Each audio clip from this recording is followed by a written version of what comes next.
Bueno, si les parece, podemos ir arrancando. Primero que nada, buenas tardes. Mi nombre es Demián, me dicen Demi, soy de Motorcico. Actualmente en el marco de esta charla la estamos organizando junto con Brote y con Auge, en el frente que conformamos como el Impulso. Quizás nos conocen por elecciones pasadas como el año pasado. La agrupación amarilla, en realidad el Frente Amarillo. Nosotros en Motorcico somos la agrupación de color verde.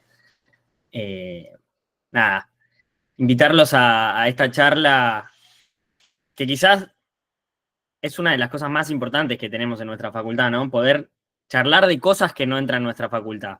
Y por eso en esta semana nosotros decidimos armar un ciclo de charlas de contenidos que a veces quedan por fuera, que quedan marginados de nuestro plan de estudios, de nuestros programas. Y en el marco del día de hoy tenemos a Santi, que no solo es licenciado de Psicología de la UBA y sexólogo, sino que también es un compañero y un querido amigo mío de cursada. Y es quizás de las personas que más sabe de sexología de Argentina, no lo sé, lo decidirán ustedes. Pero sí lo que sabemos es que es influencer, tiene muchos seguidores en Instagram, hablando de sexología, que es un tema que es muy interesante, que en la facultad no tenemos el placer de verlo. Queda muy por fuera, queda muy por el estudio autodidacta, si se quiere, o pagando posgrados, ¿no? Entonces nosotros creemos que quizás lo más importante y un acto político de entrega a nuestra facultad es poder generar lazos, generar comunidad en charlas académicas, en charlas de perspectivas que podemos ir debatiendo juntos. Y no sé si mucho más, invitarlos también, este jueves vamos a tener un festival en la puerta de la Facultad de Independencia a las 19 horas. Están invitados a pasarse, a tomar una cerveza, a comer un pati vegano también, a escuchar las bandas que va a haber y las ferias y también no, encontrarnos, ¿no? Porque hoy nos toca vernos por las caras por Zoom, pero bueno, quizás el jueves podemos encontrarnos y charlar y comentar cómo fue esta charla y las que vienen. Les recuerdo, mañana tenemos una charla presencial en la Facu Independencia con un profe de adultos, que también son sobre los debates de terapias cognitivo-conductuales y psicoanálisis. Y el miércoles tenemos una charla también con una docente que es sobre las terapias contextuales, que también es una rama, un enfoque que no se ve en nuestra facultad y que nos parece interesante e importante trabajar. Por último, antes de dejarle la palabra a Santi, la semana que viene va a haber un encuentro para hablar de salud y consumos problemáticos. Todavía está a definir, pero bueno, esténse alerta a nuestras redes que se va a venir una charla bastante grande, bastante importante, con algunos referentes de la facultad, del Hospital del Laura Bonaparte, también con el conflicto presupuestario y el conflicto en general que está sucediendo bueno, con la coyuntura tan difícil que nos atraviesa. Así que sin más dilación, los dejo con Santi. Si querés presentarte un poquito más y contar un poco lo que vas a charlar, yo me callo y voy a estar moderando el chat, así que cualquier cosa, duda, consulta, la pueden escribir. Y nada, disfruten escucharlo a Santi, que es un tipazo, un capo total. Bueno, muchas gracias. Dios, pará, tantas flores. Te adoro. Bueno, para los que no me conocen, como dijo Demi, sí, es cierto, soy psicólogo recibido de la UBA en 2019, luego hice el posgrado de Fundación Foro en Sexología Clínica, para quienes estén interesados en esa rama de nuestra profesión. Sepan que pueden estudiar tanto en Fundación Foro como yo, como también en la Sociedad Argentina de Sexualidad Humana, o SASH, como muchos pueden llegar a conocerla. Y también en el posgrado que estaba a cargo de Carlos Kuznetsov, que falleció el año pasado, y ahora no sé quién quedó a cargo, pero también se puede estudiar ahí. Eso tiene convenio con la UBA, si no, igual me escriben por Instagram y los asesoro en lo que pueda. Pero es cierto lo que dice Demi, Psico UBA al menos no tiene una formación muy específica en este área. Mucha gente incluso ni siquiera sabe que eso existe o se puede hacer. Sepan que solo los psicólogos y médicos de Argentina pueden trabajar matriculadamente como sexólogos clínicos. Y en eso te corrijo de mí, esta charla no va tanto sobre sexología, sino, como yo siempre digo, yo no soy sexólogo del sexo, sino de los vínculos. Para mí, el acto de coger, o lo que se conoce en sexología como la respuesta sexual humana, para mí es, al final del día, la punta de un iceberg y es el resultado final de un montón de cosas, entre ellas, cómo nos vinculamos. Y el título de esta charla un poco viene por ese lado. ¿Por qué considero o me pregunto si la crueldad es la línea objetiva del presente en el que estamos o en el que acontecemos? Bueno, eso lo vamos a ir charlando y al final espero que se sumen a a contestar lo que piensan, a dar su opinión y a preguntar lo que quieran.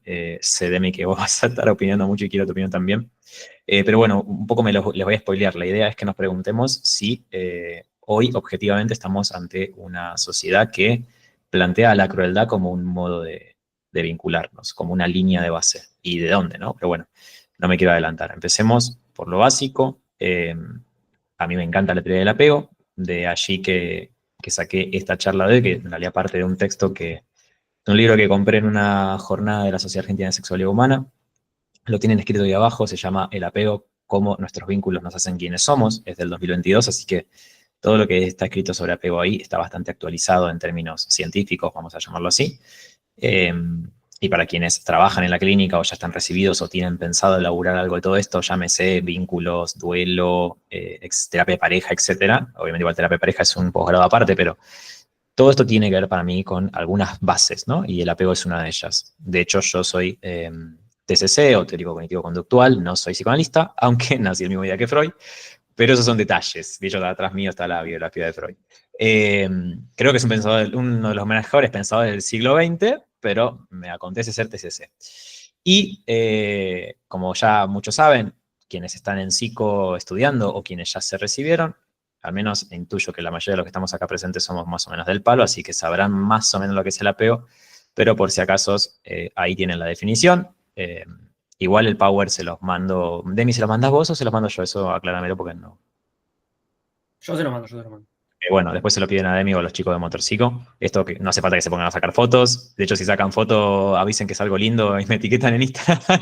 No, en serio, si le sacan foto, no se preocupen, no pierdan tiempo con eso porque Demi se los pasa. Pero bueno, el vínculo de apego, como ya saben, es una teoría de Bowley del 69, si no me equivoco.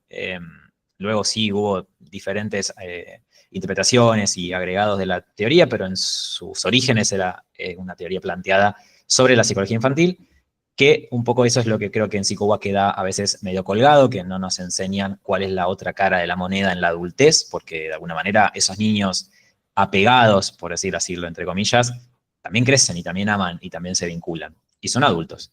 Pero bueno, empecemos por esto lo básico, ¿no? El vínculo de apego está basado en la necesidad de lograr y mantener un estado mental de seguridad, que le permite al niño experimentar, expresar y regular las emociones. Es un vínculo de regulación emocional, así lo conocemos todos en psico por lo general. Estar apegado entonces con seguridad implica, como ya saben, no estar preocupado por la disponibilidad de la figura de apego. Recuerden que esa figura de apego no es cualquier persona y ante eso los invito a que hagan un ejercicio, que es el que plantea la autora Di Bartolo en su libro, que ella dice, bueno, ¿qué es el apego? ¿No? Y para responder a esta pregunta se pregunta, ¿cómo podemos identificar a nuestra figura de apego? ¿A quién es esa persona o quiénes son esas personas a las que nosotros estamos apegados actualmente? Y no tener que ir hasta atrás y pensar en nuestra mamá. Yo siempre con mis pacientes jodo y les digo, yo no te voy a hablar de tu mamá. Yo no quiero saber de tu mamá ahora, ¿no? O sea, quiero saber quién sos vos hoy, qué te pasa hoy. Obviamente que sí es importante y todo, pero es un chiste. Entonces, para quienes me están escuchando, no hace falta que saquen el micrófono ahora, pero sí los invito a que se pregunten o se imaginen si tienen un accidente de auto en el que no les pasó nada grave, pero han quedado conmocionados o han quedado movilizados por el accidente. ¿A quién llamarían por teléfono si tuviesen que llamar a alguien en esa desesperación o en ese querer avisarle a alguien que estás bien? Esa persona a la que ustedes están pensando en este momento suele ser un padre, una madre, un hermano o una pareja, que son esas las respuestas primarias, así las primeras en el consultorio. Esa es la figura de apego principal, la primera persona a la que ustedes van a tratar de buscar esa cercanía, bueno, apego valga la redundancia, ¿no? Esto que Di Bartolo plantea como no estar preocupado por la disponibilidad de esa persona. ¿Por qué? Porque nosotros ya contamos con su disponibilidad. Y esto es muy importante, más para mí en la adultez que en la niñez, porque si bien en la niñez, medio que eso de la disponibilidad se cae maduro, porque al menos que seas el peor padre del año, vos vas a estar atento a lo que tu hijo te demande y a estar disponible para él. En mayor o menor medida, y eso también dependerá si es un apego seguro o inseguro, y me adelanto. Pero en la adultez es un poquito más interesante. Y esa disponibilidad en el consultorio se ve de mil maneras. Puede ser desde lo virtual, que eso lo hace mucho más enriquecedor el presente. Yo creo que es más divertido ser psicólogo hoy de estos temas que hace 50 años, porque te dicen, no, porque no me escriben todo el día. Pará. O sea, ¿Eso es disponibilidad para vos? Bueno, si lo es, ¿qué significa? ¿En qué medida? ¿Y qué importancia le das vos? ¿No? Porque es verdad, somos seres digitales, pero también tenemos una vida más allá del celular, ¿no? Entonces esto de me clavó el visto, no me contestó, porque al final del día lo del ejemplo que yo les di para que piensen es algo anecdótico, no es algo que ocurre todos los días. En cambio, esa figura de todos los días sí está con nosotros, llámese nuestra pareja, nuestro chongo que nos tiene locos o una mamá, está todos los días presente y sin embargo no podemos asegurar que esté todos los días disponible. ¿Y qué significa disponible? Entonces, bueno, es saber que contamos con el apoyo de esa persona, la protección de esa persona, pero también ese libre albedrío de poder prestar atención a otras cosas. Entonces, lo que Di Bartolo plantea es que el apego seguro es aquel apego, y por qué no, en un noviazgo, ¿no? Voy a tratar de usar muchos ejemplos para que se entienda y bajarlo más a una realidad más inmediata de ustedes y no tanto a esta teoría infantil. Entonces, piensen si están en pareja o chongueando con alguien, que a la disponibilidad como esto de, bueno, si yo me siento tranquilo, si yo estoy en paz, si no estoy maquineándome, si no me estoy haciendo mambo, si esto de, no porque me gosteó, no me contesta, todo eso probablemente te huela a apego inseguro. Y también dice algo de nosotros, porque a última hora, la primera es gratis, la segunda ponele que también, y la tercera ya es como yo siempre hago ese chiste con mis pacientes, ¿no? O sea, ¿hasta qué punto tenés que ver con esto? Con lo que vos sostenés y con lo que vos seguís eligiendo todos los días. Nunca culpar al paciente, pero sí invitarlo a que se haga responsable de la historia que está construyendo y de la que construirá. Entonces, Di Bartolo dice que los adultos podemos presentar semejanzas a la hora de vincularnos con nuestra figura de apego. Es decir, si sentimos que se encuentra disponible para nosotros, no intentaremos guiar nuestro tiempo ni nuestra atención a dicha figura, pudiendo así desarrollarnos otras áreas de nuestra vida. En criollo significa que si yo no estoy tan pendiente de que mi chongo me conteste, no voy a rendir mal en la facultad, no me va a costar rendir en un parcial y no voy a estar tan distraída cuando juegue vóley o cuando esté jugando al fútbol con mis amigos. Y al final del día, lo que nos pasa es eso. Es más, ¿qué nos pasa durante la no respuesta o durante la pelea? Porque en la foto salimos todos peinados, ¿no? O sea, en la foto salimos todos lindos. Y a la consulta no te traen no, vengo a consulta porque estoy súper enamorado de mi novio. No, vienen con otras cosas. Asimismo, obviamente, la autora comenta que los niños empiezan a construir expectativas sobre lo que va a pasar en el intercambio con su figura de apego, generándose un doble movimiento muy interesante, que esto lo leo textual para que lo vayan entendiendo. Lo que la autora plantea es que entonces pasa algo al mismo tiempo en la psicología infantil, que luego para mí se puede replicar a la adultez. Cito textualmente. Espera el niño en función de lo que va recibiendo y hace según lo que espera. Vamos de nuevo. Primero espera en función de lo que recibe. Si yo recibo amor, espero amor. Si yo recibo un abrazo, espero un abrazo. Pero después hago en función de lo que esperé. Entonces, si esperaba un abrazo y me lo dieron, lo daré. Pero si no, no. Este lugar medio pasivo del niño tiene sentido porque los niños son niños, pero en la adultez es distinto. Y es lo que yo siempre hablo con mis pacientes de, bueno, ok, te da lo que te puede dar tu pareja, ¿no? Ahora, eso que él te da o ella te da, ¿es lo mismo que vos le das? Y si no es lo mismo, necesariamente eso es un problema, porque te dicen, no, porque yo le conteste, pará, porque quizás lo que él te puede dar en términos de 0 al 10 es un 8, y para eso él, tu novio, para tu novio ese 8 es su 10. Y para vos, tu 10 no es su 10.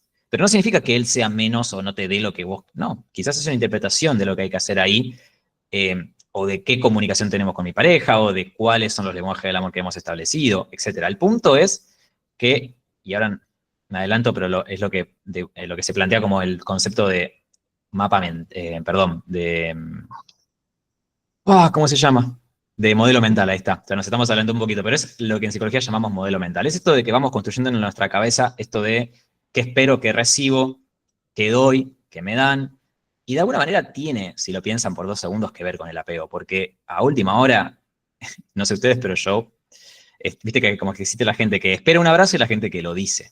Está el que espera que le regalen algo y el que te dice lo que necesita que le regalen.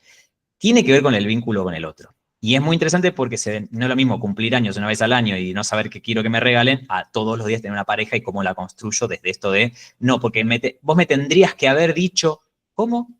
¿Cómo pará? No sé, quizás me lo podrías haber dicho vos, ¿no? ¿Hasta acá se entendió? ¿Tienen alguna duda? ¿Algo que quieran preguntar mientras me cebo un mate? Vos también, Demi, estás invitado. Por ahí estoy hablando chino, no sé.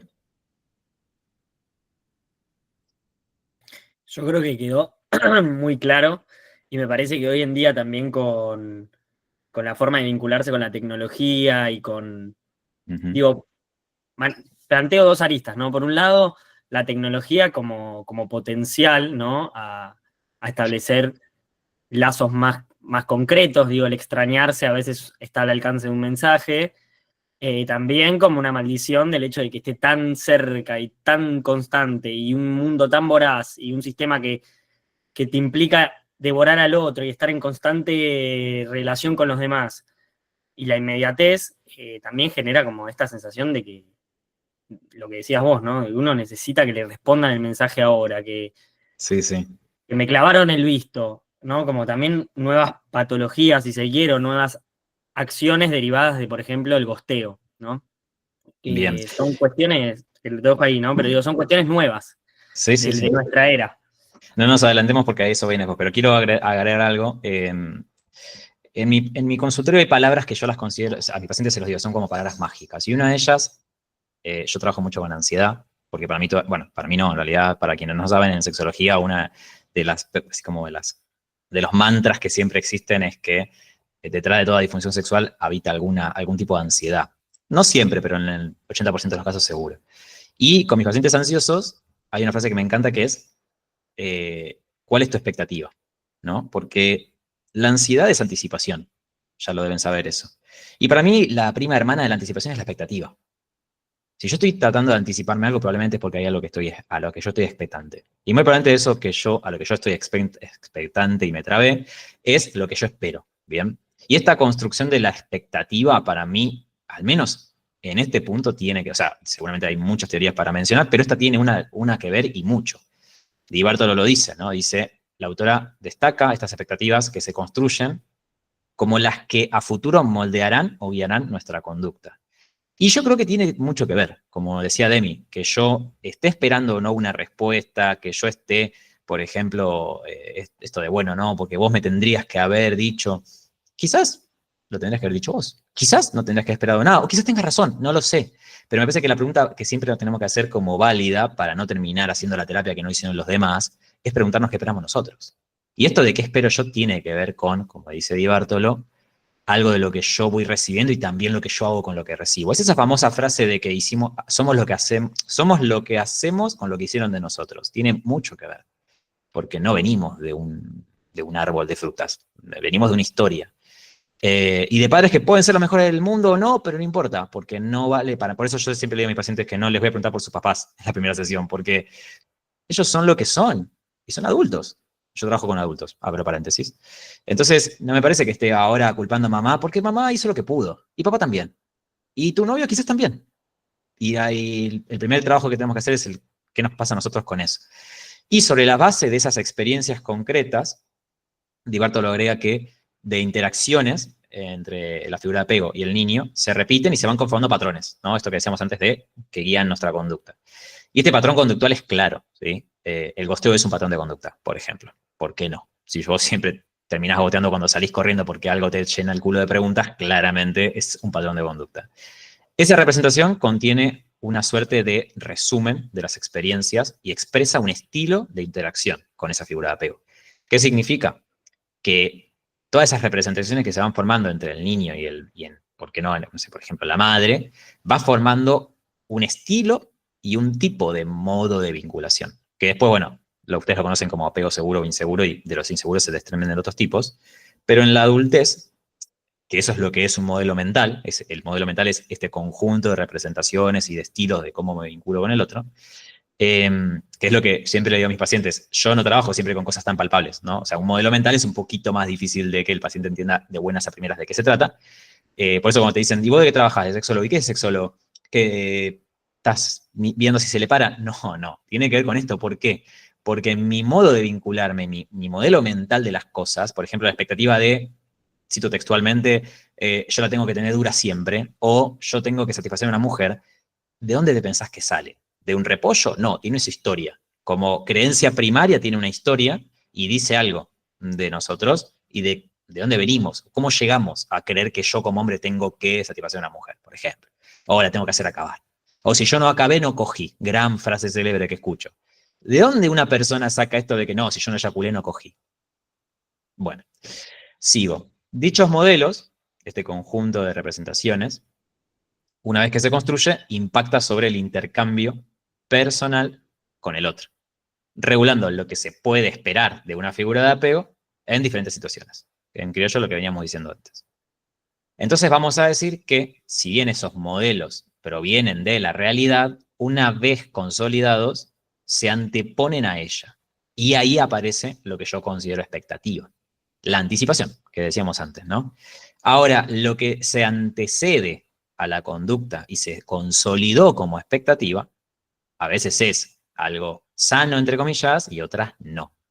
Y esta idea, por ejemplo, de que vos tenés que satisfacer a una mujer, podríamos pensarla como una idea insana. Es muy polémica esa palabra. Llamémoslo, como dicen en sexología, no funcional.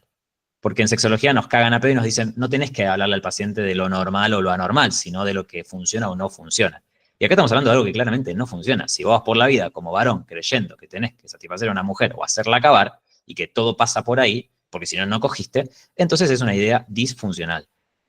Considerando que, me parece, estamos todos de acuerdo de que el sexo y la sexualidad y el placer no pasan por satisfacer al otro nada más. ¿Hasta acá se entendió todo? ¿Dudas que quieran hacer o preguntar? Me tengo que ir pasando de Filmina, creo que está todo acá. Ahí levantaron una mano, ¿no? De mí. ¿Vas a hablar de los modelos operativos internos? ¿O es lo mismo que dijiste recién? No, chicos, muy técnico. Igual para mí es lo mismo, pero o sea, es esto de los modelos mentales, pero muy técnico. Omitamos eso porque si no, no. Es que si no, nos vamos por las ramas. Pero viene por ahí. De hecho, ahí justo pasé la filmina en la que está un poco lo que decía recién. Igual si alguien no entiende lo que es un modelo mental, puede preguntármelo. Pero. Yo pensé que cuando dijiste lo de la ansiedad, te Ujú. referías a ansiedad social. No, no necesariamente. Ahí estamos hablando ya de un tipo específico de ansiedad. A ver, puede ser que la construcción de un modelo mental tenga que ver con esto. Yo ya me dedico más a cuestiones de sexología y de vinculaciones. Pero sí puede ser, porque de alguna manera habría que ver ese paciente, ¿no? Digo, ese paciente que presenta ansiedad social, qué ideas y qué creencias tiene sobre esto que le acontece y que le pasa cuando, por ejemplo, no sé, va a un boliche. Pero sí es cierto que tiene algo que ver cuando se trata de relacionarse con el otro, ¿no? Por ejemplo, yo en mi vida personal, esto no tengo problema en contarlo, no soy ni en pedo una persona que va a ir a un boliche a encararse a alguien. De hecho, estoy hablando con ustedes que son como 40 personas y me da igual, tipo, no se me mueve un pelo, y después voy a un boliche y le quiero hablar a una mina y se me cae todo. Entonces creo que también uno tiene que conocerse siempre y no forzarse a lo que no le va, porque tampoco vamos a adaptarnos a todo, tampoco somos humanos para todo. Yo no quiero estar en un boliche, chicos, no me interesa. Y no por eso ando diciendo de mí que no me desencara una mina, o sea, también tiene que ver con eso. Me parece que tiene más que ver esto de los modelos mentales y lo que yo decía con también la construcción de la autoestima, que es otra gran palabra de oro de cualquier psicólogo para mí de este tiempo, de estos tiempos en los que nos movemos, ¿no? El paciente viene con ansiedad y automáticamente te está hablando de algo de autoestima, seguro. Tipo, de alguna manera esa ansiedad está repercutiendo en su autoestima. Entonces, siempre es más valioso que el paciente se pregunte quién es, puesto que yo decía de cuánto le das al otro y cuánto vales vos, y no que lo que vos valés sea necesariamente automáticamente comparado con lo del otro. Si yo valgo 8, no significa que por valer 8 soy menos que el que vale 10. Yo valgo lo que yo valgo. Y valgo lo que yo puedo dar, y está bien lo que es así, porque también estaría bueno que el paciente que se considera un 8 se pregunte qué le falta para él, qué es su 10 y qué le falta. Ese es el trabajo que hay que hacer con el paciente, no decir, ay, ¿quién soy yo para decir que es un 8? Y obviamente que si jugás por ese lado, cagamos. Igual gracias por la ansiedad social, no lo había pensado. Después de los tipos de apego, no me quiero ir por las ramas porque es como, siento que nos vamos a ir muy lejos, solo voy a tirar como un puntillazo de lo que dice Di Bartolo. Igual también después el drive donde tengo todo esto anotado, se los paso, son como 13 hojas, chicos. Se lo mando a Demi y ustedes quédenselo y úsenlo para lo que les sirva. Que es como un resumen del libro, ¿no? No lo tengo acá el libro, pero lo tengo ahí atrás. El apego seguro refleja una variación equilibrada y coherente de las relaciones de apego. Como decíamos recién, es, en criollo, el modelo más mejor acabado, ¿no? Es como lo que yo creo que como psicólogos tenemos que lograr que nuestro paciente construya con ese otro ya sea el que ama, el que desea, el chongo que se quiere coger o la mamá con la que se quiere llevar bien. Y después tenemos los tres inseguros que plantea Di Bartolo. Sé que hay algunas teorías que hablan de 4 modelos de apego inseguro. Acá yo tengo 3. A última hora casi que se parecen, ¿no? El evitativo, que los conocemos todos, es el que muestra una minimización de la importancia de las relaciones y una dificultad para acceder emocionalmente a recuerdos relacionados. El ansioso preocupado, que tiende a ser incoherente, con un efecto excesivo en los detalles negativos o una dificultad para integrar experiencias. Y el no resuelto o desorganizado, que se relaciona con experiencias de trauma o pérdidas sin resultados con interrupciones en la narrativa emocional. Es muy técnico y no me quiero detener acá porque, de nuevo, nos vamos a ir por las ramas y no va al objetivo de la charla. Pero los quería mencionar porque obviamente creo que lo que nos interesa a nosotros es entender esta diferencia entre lo seguro y lo inseguro. Y a la hora de vincularme, si yo considero que tengo un apego inseguro, o estoy haciendo terapia, o tengo un paciente que considero que puede tener un apego inseguro, está bueno no perderse tanto en la historia del paciente y sí abocarnos al presente, a cómo está evocando esos patrones de conducta, qué le genera ansiedad, por ejemplo, y cómo podemos llevarlo a esto que nosotros entendemos como un apego seguro, sin forzarlo, sin decirle, che, esto es lo que vos tenés que ser. ¿No? Como, mira, esto es lo que funciona, esto es lo más funcional para vos, para que no tengas ansiedad, para que te puedas comunicar mejor con tu pareja, etc. Banquen, ¿qué pasó? Bueno, acá están los de tipo de apego. Y pasemos al trabajo en la clínica. Acá hay como una batería de cositas, después te lo paso también de mí, está en el drive que yo armé, hay una entrevista que se llama Entrevista de apego seguro para adultos, que también dejo el link en ese Word que después de mí se los va a pasar, para que lo chequeen para quienes ya estén ejerciendo o quienes quieran a futuro. Y lo interesante de esta herramienta es cómo esa evaluación no está centrada en la cualidad positiva o negativa de las expresiones de apego, sino en la cualidad del relato. Entonces no importa tanto lo que el sujeto cuenta, sino cómo lo hace. Y lo fundamental no es qué vivió con sus figuras, como normalmente se cree, sino cómo puede pensar y narrar sus experiencias con ellas. Y cómo las valora. Esto que decíamos antes de yo hago ese juego, ¿no? de los números, pero lo importante es esto, cómo las valora. La forma en que organiza su relato, la categorización de sus experiencias, la revisión de las mismas, la justificación, etc. Ese es un ejemplo. Después tenemos lo que es el fomentar la mayor conciencia emocional y mejorar la capacidad de la mentalización. Todo técnico, ¿sí? Eso lo mencioné para que no parezca que no hice la tarea, pero no es el fin de la charla. Igual está todo en el drive. Y ahora sí pasemos a lo que me parece que tiene más que ver con el subtítulo de la charla de hoy, que es esto que yo considero la crueldad. Me imagino que ya saben un poco lo que es el ghosting, por eso aparece primero, pero me gustaría que si alguien se anima, diga por qué cree que yo planteo como pregunta la crueldad, no como objetividad. ¿A qué creen que refiero? Si alguien se quiere animar, si no, yo sé que Demi lo va a decir por ustedes, no se preocupen. Anda al frente. Yo Igual creo. sí que te piden Demi, sí, decime. Hola, Santi. ¿Cómo estás? Bueno, no, yo creo que un poco la crueldad se basa en esto de pasar en alto los sentimientos de la otra persona o un poco como de ¿cómo es? O sea, de no ser responsable afectivamente, un poco. Sí, yo trabajo mucho con la población poliamorosa y me viven cagando pedo. Me dicen que tengo que revisar el concepto de responsabilidad afectiva porque es como, bueno, ¿quiénes somos nosotros para decir que es responsable? Es re polémico. Igual creo que Luciana Pecker cuando lanzó ese concepto lo hizo en una revolución interesante, ¿no? Era cuando recién acontecía el primer Ni Una Menos. Ya es un concepto que tiene 10 años, válido, pero creo que hay que preguntarnos de dónde nos paramos para hablar de responsabilidad y quién es el paciente que tenemos enfrente.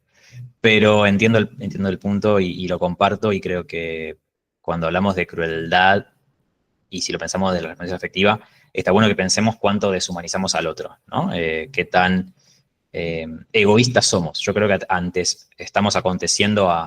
Esto es una cosa personal y se me cayó el micrófono, carajo. Creo que acontecemos a...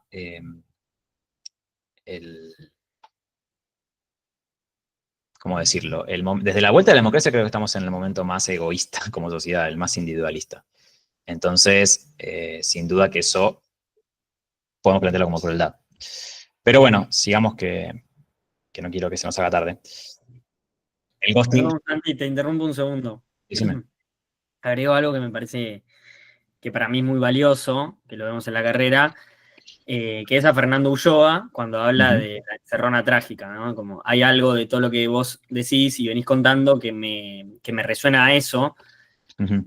La forma de vincularse implica cierto grado de confianza, y la confianza implica también vulnerabilidad. Cuando uno confía en el otro, está vulnerable también a su destrato. Y un poco recuperar el registro de Ulloa y el concepto de encerrona trágica me parece que está piola como para engancharlo con esto, ¿no? Sí. Pensar Si el vos, buen si querés, a la gente que no por ahí no lo sabe o que por ahí hay ingresantes que no lo están escuchando son de primer año, recordarles que era ese concepto. Sí. Encerrona trágica es un concepto que elabora Ulloa en la cultura de la mortificación, que implica una relación asimétrica o de confianza, asimétrica en términos de poder, ¿no? Una persona que tiene un poder sobre la otra lo utiliza de manera que lo maltrata o lo destrata, ¿no? Entonces deja a la persona o al sujeto en una posición la cual no puede salir, por eso es una encerrona, ¿no?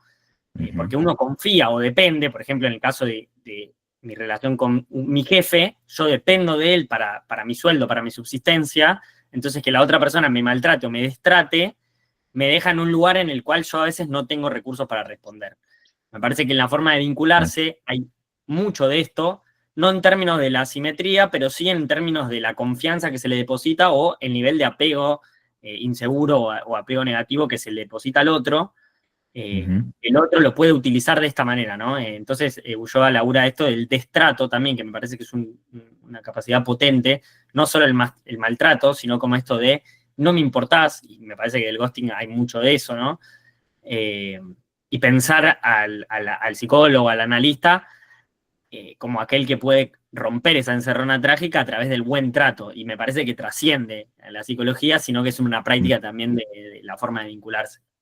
Sí, voy a tratar de hacer algunas aclaraciones para sumar a lo que dijiste, que está muy bueno. Yo siempre pienso la crueldad desde el concepto de Rita Segato, gran feminista y autora, creo que es antropóloga, si no me equivoco, y ella plantea que en algunos casos, como la violencia de género, por ejemplo, la crueldad no busca solamente causar un daño, sino transmitir un mensaje, poner un poder, ¿no? Esto que vos decías de la relación de poder asimétrica que siempre hay, y también que es como una forma de comunicación donde se deja una marca simbólica en la sociedad, ¿no? Esto es lo que yo te puedo hacer, por ejemplo, o el ghosting es lo que yo puedo hacer, ¿no? Esto de, ¿y por qué no me diste una explicación? No, es lo que yo puedo dar, ¿no?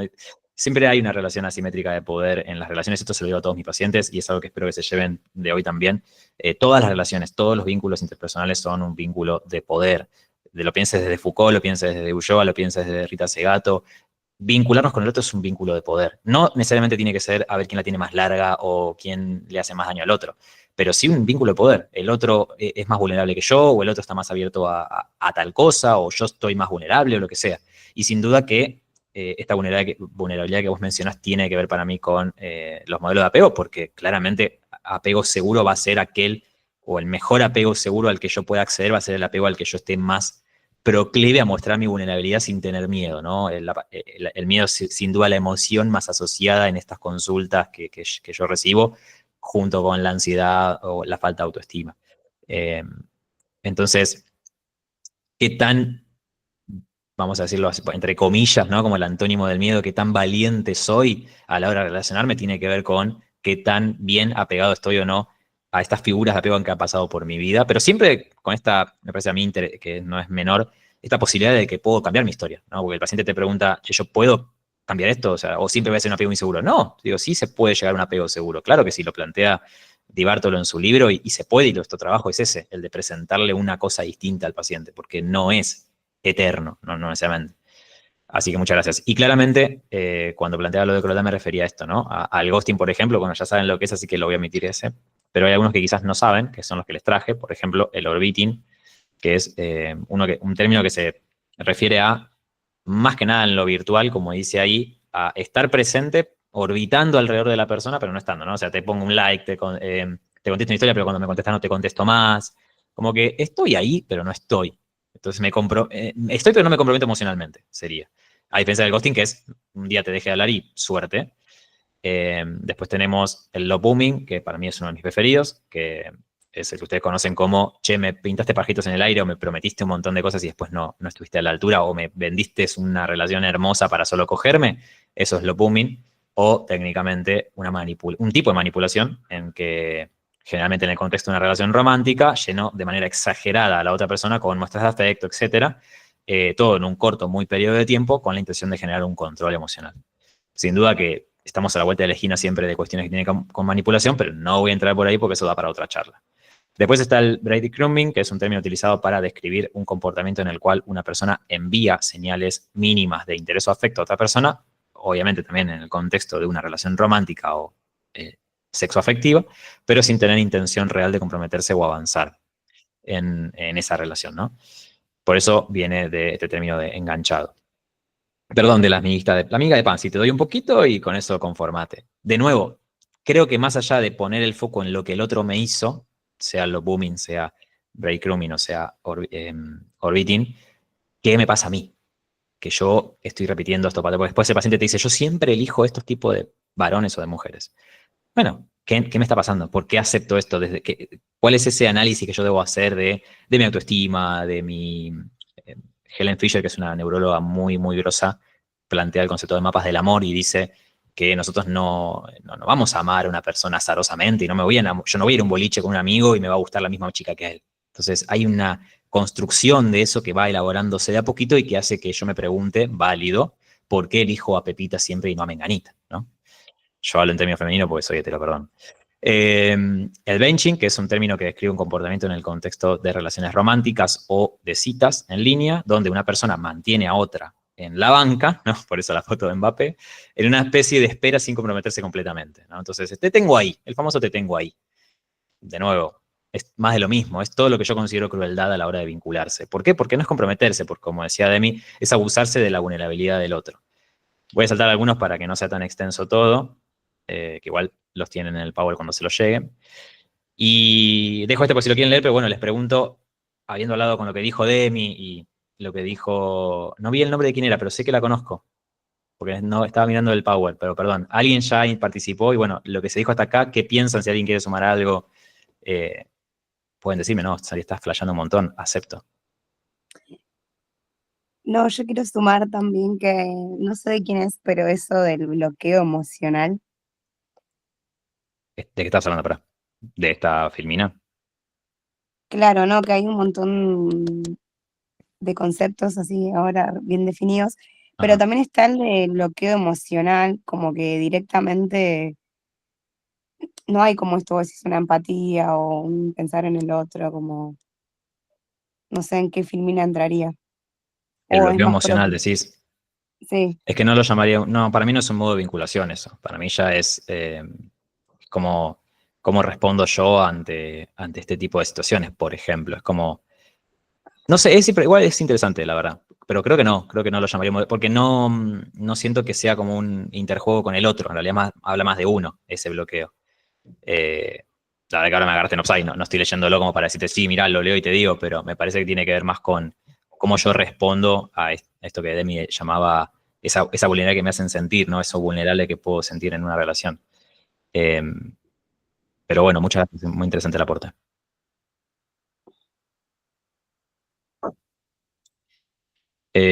A ver qué más.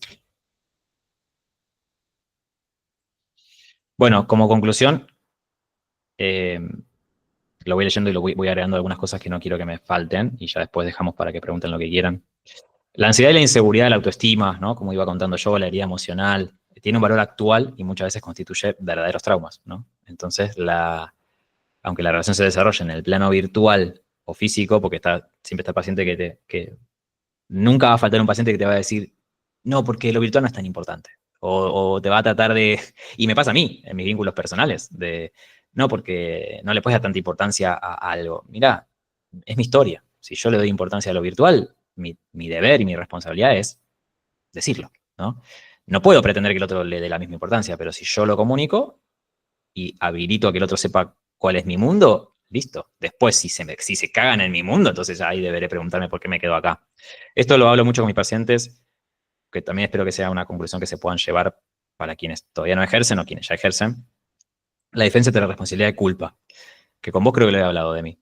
La responsabilidad, para mí, es, mejor dicho, empiezo por la culpa. Si yo salgo, siempre digo este ejemplo a mis pacientes, si yo voy por la calle y me tropiezo y le tiro el helado a un nene, porque me tropecé y justo lo empujé al nene y se le cayó el helado, no es mi culpa, pero es mi responsabilidad. Y deberé comprarle otro helado al nene y se acabó. Y tiene que ver con la empatía. Pero si yo lo hago adrede, ahora soy culpable, porque lo hice adrede. Y esta intencionalidad es de la que yo siempre educo a mis pacientes en, bueno, lo que estás haciendo, ¿es responsable o es culpable? Y no es culparte. No es, no, porque vos sos culpable de que elegí. No, no me interesa señalarte y decirte, no, mira el tipo que te estás eligiendo. Sino sí preguntarte, che, ¿qué onda? Que siempre pasa esto. Porque mi trabajo no es responsabilizar o culpar al paciente. Mi trabajo es hacerle preguntas al paciente para que el paciente en algún momento diga, che, gracias, la verdad me reayudaste y gracias a tu trabajo conmigo o a nuestro trabajo, ahora no me elijo boludos. O los boludos no me afectan a mí. Habría que preguntarse bien el caso. Pero me parece que está bueno. Digo, me han atacado muchísimas veces en Instagram por plantear esto, aunque en Instagram por ahí es más acotado y se presta a malos entendidos, pero es válida la pregunta. No podemos ir por la vida creyendo que el paciente siempre es un santo que no hizo nada malo o que no se equivoca y es perfecto y todo el mundo que lo rodea es un sorete. No, por más padres de mierda que tenga, tu paciente también se puede equivocar, tu paciente también tiene que corregir algunas cosas y mientras no lo cagues a pedo, me parece súper válido habilitar esto de, che, ¿qué tan responsable sos con lo que haces? Porque si no, no sos el psicólogo, sos el amigo y le estás aplaudiendo todo como una foca. Y eso se lo digo a mis pacientes así como lo están escuchando. Yo les digo, yo no te voy a aplaudir, tampoco te voy a cagar a pedo.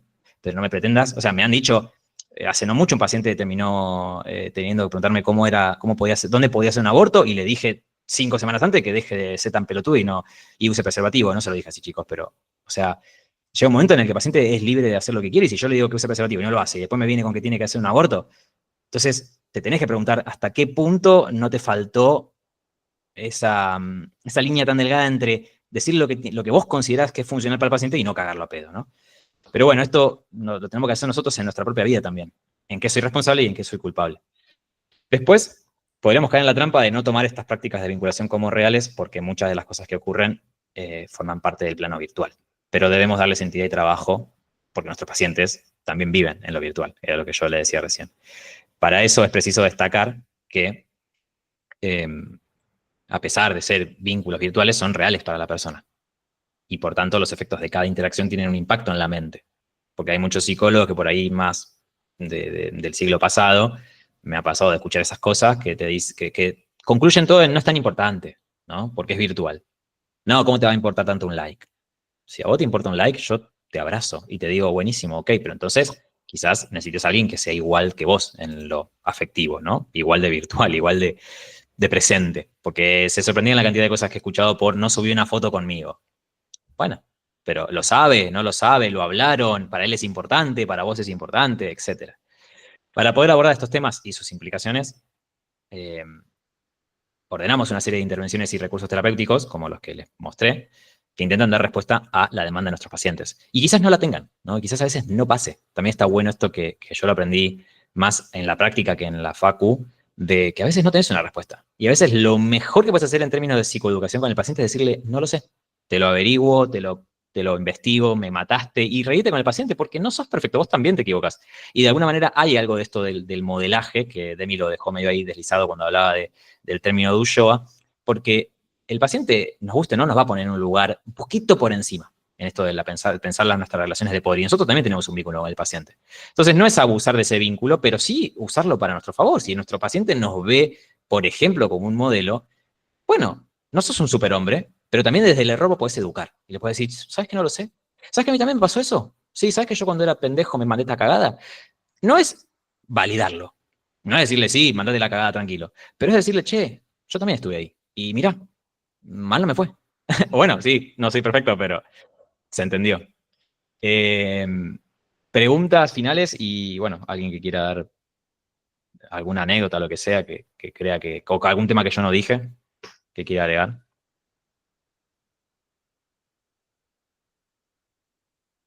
Antes que nada, opinar un poco de cosas que me parecen re interesantes que van saliendo.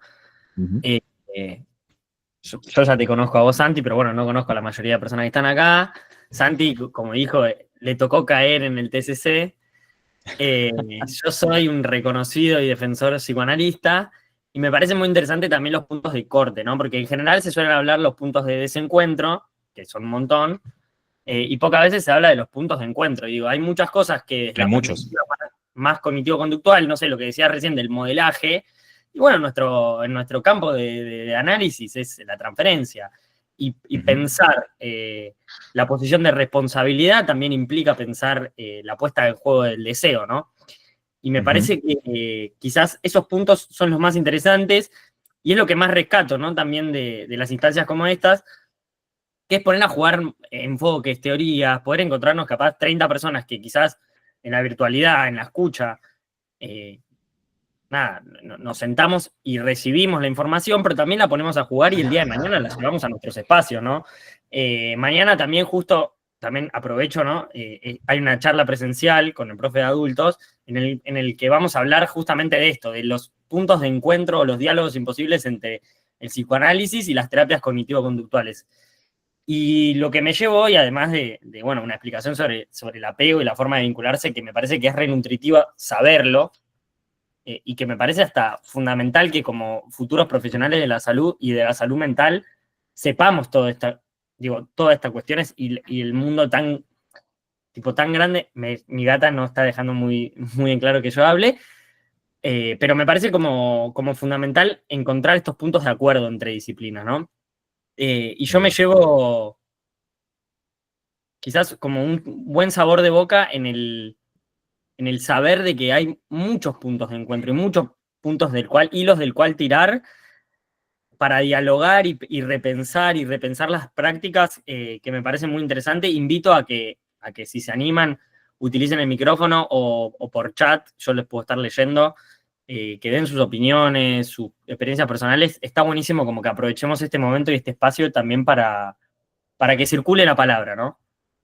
Sí, yo no leí el chat, pero si preguntaron algo, decime y lo contestamos. No sé.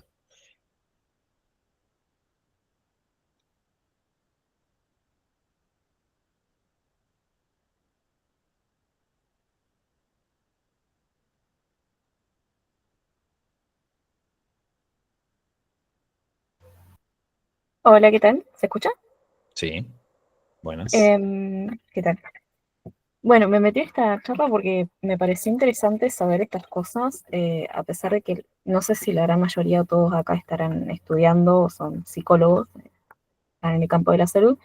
Yo estoy estudiando un profesorado en biología. De todos modos, voy a trabajar con adolescentes y también adultos que ya están inmersos en un mundo digital. Prácticamente están con el celular en la mano todo el tiempo. Entonces, por ahí también está bueno saberlo desde otros ámbitos. También esto se vincula con el área de la educación, ¿no? Así que me Estás pareció hablando, interesante poder saber de estas cosas y está bueno que lo pongas en un drive para mandarlo después. muchas gracias, Cintia. Bueno, justo, no sé si lo aclaraste de mí, pero él y yo estamos haciendo el profesorado de psico, así que todo lo que tenga que ver con educación nos atraviesa en este momento mucho más que en otros y comparto con vos, ¿no? Ellos viven hoy mucho más inmersos en la digitalización que yo, al menos yo ya tengo casi 30, así que cuando yo era adolescente no existía el WhatsApp y mucho menos el ghosting, y había que llamar por teléfono a la gente. Pero bueno, sí, es cierto lo que vos decís y sean psicólogos o profesores o profesionales de la salud mental o no, no dejan de ser personas que se vinculan o, bueno, en tu caso, una futura docente quizás y nada, me alegra que les haya servido y que también se pregunten ustedes mismos, porque ustedes también se vinculan, ¿no? Digo, eso no deja de ser igual de importante. Si ustedes de acá se llevan algo para hablar con sus chongos o chongas, yo ya gané, o sea, con eso me conformo un montón. Así que gracias por tu tiempo. Obviamente, si alguien quiere preguntar algo, pueden decir, no, yo conozco un amigo, lo preguntan, no, nosotros no vamos a juzgar acá, no nos interesa el chisme. También es una forma de introspección a sí mismo, de preguntar qué te pasa constantemente con tal y tal situación. Y bueno, nada, eso. Sí, Pau, totalmente. De hecho, por eso les dije que después le pidan a Demi el Drive. Creo que el Drive es más nutritivo que el Power. Ahí tienen 13 hojas donde hay de todo. Eh, y al final del día, psicólogos o no, somos personas que nos vinculamos, que amamos, que deseamos, que sentimos y que nos vamos a equivocar. Yo me equivoco, yo he gosteado, yo he mentido, yo no soy perfecto, ni mucho menos. Y estoy todo el tiempo tratando de ser el profesional que yo quiero ser. Y si uno sabe a dónde quiere apuntar, bueno, en el proceso se puede equivocar, pero creo que las intenciones hoy, en tiempos donde todo es tan superfluo, todo es tan individualista y todo es tan me cago en el otro, creo que está bueno que habitemos esa culpa, ¿no? Esto de, che, no me es indistinto clavarte un visto, por decir un ejemplo nada más, ¿no? Yo me pongo a pensar, ¿no? Comentar cómo a veces esos conceptos que van circulando, ¿no? Por las redes se entienden de forma incorrecta o de muy poco funcional para las relaciones. Hablando con mis amigas me pasa de que capaz que en un vínculo que a veces va sus transcurso de forma sana, ella lo ve como love bombing, ¿entendés? No porque me regaló un collar, no porque quiere verme todos los fines de semana. Y a veces dejan de lado las necesidades o lo que te está proponiendo el otro y se alejan por miedo a que sea love bombing. Sí, total. Bueno, gracias, Pau. Para quienes se quedaron hasta acá, me olvidé de eso, así que Pau me lo trajo a colación. Muchas gracias. Es verdad, es polémico, pero es verdad. Muchas veces la gente también con estas nuevas etiquetas agarra viaje y entonces, bueno, ahora como la etiqueta del love booming me sirve para muchas cosas, meto el love booming. Entonces, pumba, todo es love booming hasta que se demuestre lo contrario, o todo lo que a mí me incomode o me haga daño es love booming. Y no, me parece que mucho más rebelde y maduro en términos profesionales y personales es preguntarnos qué de esto es lo que yo creo que es. A última hora siempre es mejor, como le digo a mis pacientes, antes de afirmar algo, pregúntatelo. O sea, no me traigas vos me traes consulta lo que vos quieras, pero no me digas, Pepita me hizo esto. Pepita, ¿me hizo esto? ¿Por qué? ¿Cuándo? ¿Cómo? Y bueno, después si Pepita dice lo que hizo, te lo hizo, ya está, listo, es un hijo de puta y aplaudimos los dos. Pero también está bueno esto de hasta dónde llega lo que decíamos antes, nuestra responsabilidad. Pero sí, no niego que existe el love bombing, como no niego también que hay mucha gente que por ahí le falta esta vuelta de rosca de la intencionalidad, de la empatía, de, bueno, quizás el otro simplemente aprendió a dar amor así, ese es su lenguaje del amor, él te da esto, y quizás es un montón, y por ahí la conversación es mucho más fácil, es, che, negro, mira, me está dando demasiado lo que yo te puedo dar, y lo hablamos, aunque sea incómodo, porque también está eso, hay que atravesar la incomodidad. Como nosotros con Demi recién, que nadie habló y yo me quedé callado, y bueno, hay que atravesar eso incómodo, es así. Demi, ¿me lees lo que están poniendo, por favor? Sí, leo los comentarios del chat. Dale. Rocío pregunta. Sí.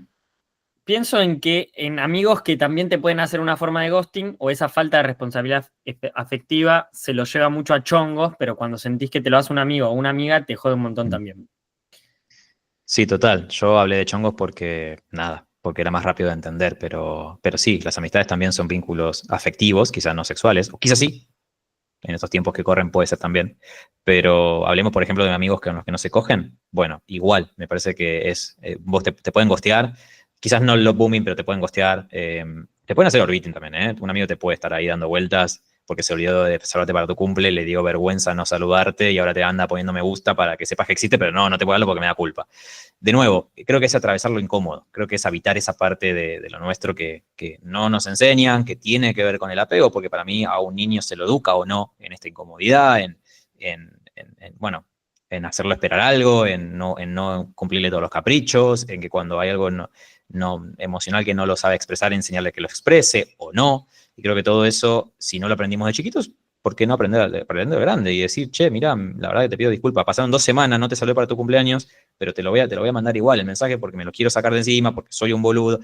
De nuevo, como le digo a mis pacientes, si vas a hacer una afirmación, que sea sobre vos. No le digas, no, vos tal cosa. Decís, a mí me pasa esto con esto. O sea, yo siento que soy un boludo por no saludarte por tu cumpleaños. Por más que, no sé si te enoja o no, pero yo empiezo hablando por mí. Porque yo me tengo que hacer cargo de lo que a mí me pasa y lo que mi experticia termina hasta donde yo llego. El resto es del otro. Sí, me parece Muchas a mí gracias. como algo, y leo también el mensaje y respondo también, porque justo los dos hablan más o menos lo mismo.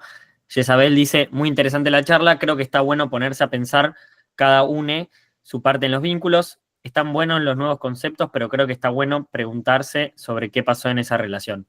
Me parece como lo más piola y quizás también amerita para una charla algún día, quizás a fin de cuatri, sobre las etiquetas y las formas de vincularse también, ¿no? Estamos en un momento de la historia en el cual hay muchísimas categorías para clasificar distintas formas de vincularse, lo cual a veces facilita el trabajo y a veces también creo que lo complica, porque si somos un vínculo sexoafectivo que solamente los lunes, bueno, como complica y a la vez ordena, pero me parece a mí como lo más importante, y tomando lo que dice Santi, es que los vínculos me parece que funcionan cuando se basan en la honestidad, en el sentido de que uno transmite al otro lo que quiere, lo que siente, lo que espera de ese vínculo, lo que proyecta, lo que le molesta, y evitar la incomodidad, evitar la falta también, ¿no? Evitar la falta propia, de decir, che, me olvidé de decirte feliz cumpleaños.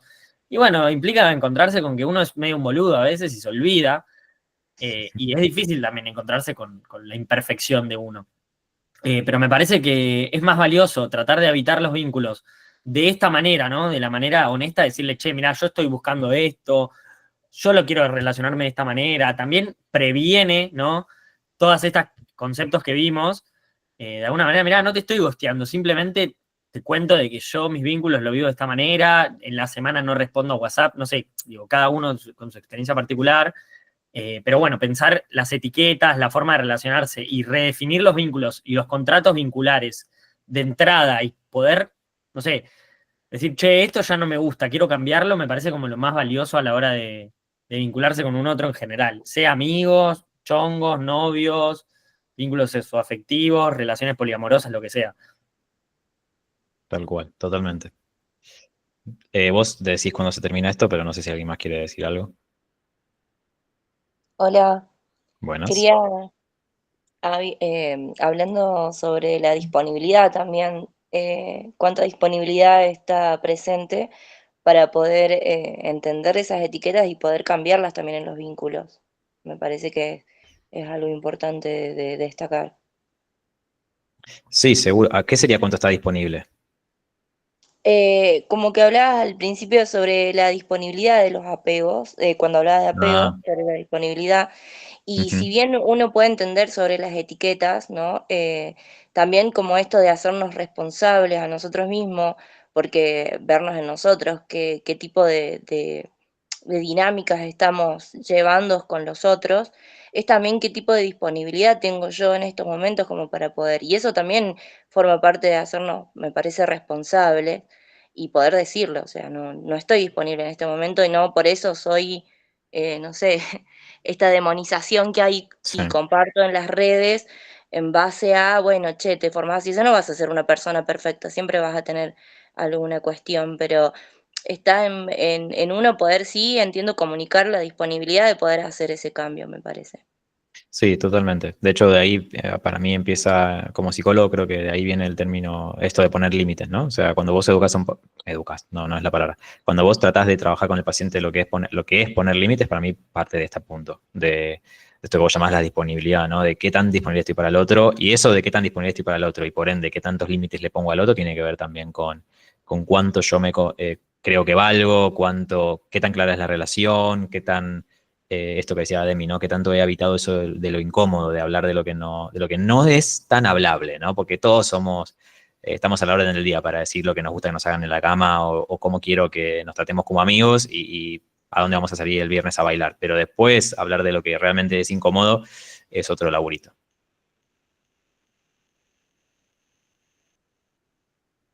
Bueno, no sé si alguien más tiene algo para decir, preguntas, lo que sea.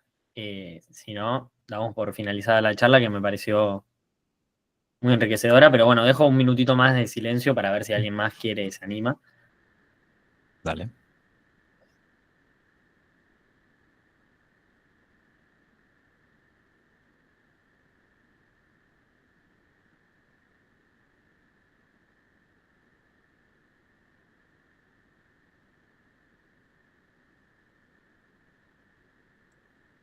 Bueno, entonces, si no hay más preguntas o comentarios, nada, agradecerte, Santi, por venir, por la disponibilidad, por la disposición, también por prepararte este hermoso PowerPoint que te voy a pedir para la gente que estuvo en la charla y para quienes lo quieran. Nada, invitarles a que sigamos activando estas movidas, a que se sumen mañana si quieren venir a INDEPE a charlar sobre la discusión entre psicoanálisis y terapias cognitivo-conductuales, a que se sumen el miércoles si quieren a la charla sobre perspectivas contextualistas, que también va a estar muy bueno, que se sumen el jueves al festival, a conocernos las caras, a saludarnos, acérquense, me dicen, te vimos, estuvo muy buena la charla, si Santi viene también, o si no le mandamos un saludo. Y bueno, nada, que se sumen a lo que les guste, a lo que les interese, que propongan también, que si tienen alguna idea o si quieren dar alguna clase, alguna charla, nada, más que bienvenido. Agradecerles también a ustedes por venir. Nada, Santi, sos un capo, ya lo sabés. Y Muchas gracias. no hay mucho más. Síganos en las redes a nosotros, motorcico.uva, elimpulso.psico.uva. Síganlo a Santi, Sexoterapia OK. También síganlo porque el algoritmo a veces se la baja un poco porque habla de temas que le incomodan a Mark Zuckerberg y Elon Al Musk. tío Instagram. Claro.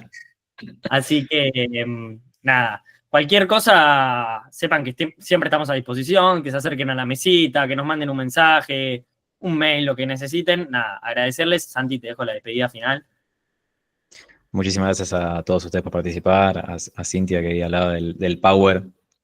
Todo Canva, chicos, muchas gracias. Nada, como dijo Demi, habitar lo incómodo, los espero en las redes, ahí siempre vamos a seguir habitando lo incómodo y me voy a seguir peleando con los libertades. No, mentira, no, ya empezaba, ¿viste? No, en serio, agradecerles a ustedes por el aguante y por escucharnos. Y bueno, eso, cualquier cosa me escriben por Instagram y ahí hablamos en privado de lo que quieran. Les mando un abrazo enorme a todos. Muchas gracias. Hasta luego, besito. Chau, chau. Chao, gracias. Gracias.